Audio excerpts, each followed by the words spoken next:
আসসালামু আলাইকুম প্রিয় বন্ধুরা। খাগড়াছড়িতে অষ্টম শ্রেণীর মেয়ে মারমাকে যৌন নিপীড়ন করায় আজকে পুরো খাগড়াছড়ি জুড়ে যারা পাহাড়ি জনগোষ্ঠী আছে তারা আন্দোলন করতেছে।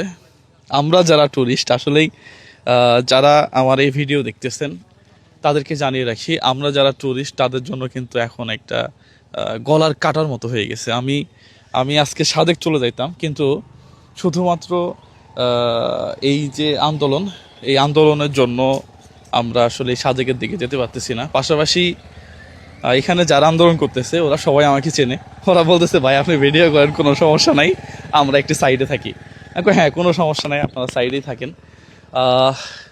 আমরা এই ভিডিওর মাধ্যমে একটা মেসেজ দিতে চাই যে যৌন নিপীড়নটা এটা শুধু মারমার যে অষ্টম শ্রেণীর মেয়ে উনি নয়, প্রত্যেকটা মানুষের যৌন নিরাপত্তা দেওয়ার দায়িত্ব হচ্ছে সরকারের। আমরা as a Muslim, as a Hindu, as a Marma সবাই আমরা এই নিরাপত্তাটুকু চাই। আমাদের আমাদের মুসলিমরা অনেক সময় এই ধরনের যৌন নিপীড়নের শিকার হয়, অন্যান্য ধর্মগোষ্ঠী যারা সবাই। কিন্তু এটা তো আসলে আমাদের মানে আমাদের বা আমরা মানুষ হিসাবে এটা কখনোই কাম্য করি না।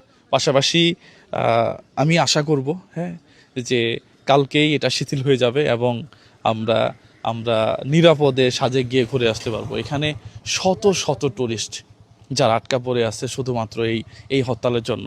হ্যাঁ, যারা হত্যার ডাকছে আপনাদেরও যৌক্তিক দাবি, পাশাপাশি মানুষের যেন কষ্ট না হয়, আপনারা এটার দিকেও লক্ষ্য রাখবেন।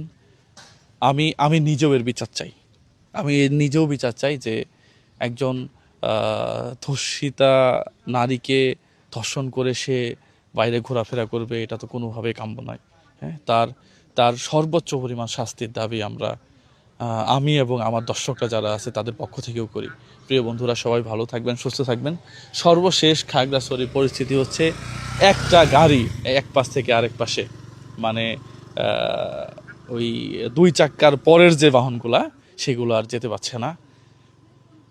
আমরা আশা করি যে কালকেই এর সমাধান হয়ে যাবে। সবাই ভালো থাকবেন, সুস্থ থাকবেন। সালামু আলাইকুম রহমতুল্লাহ, খাগড়াছড়ি থেকে।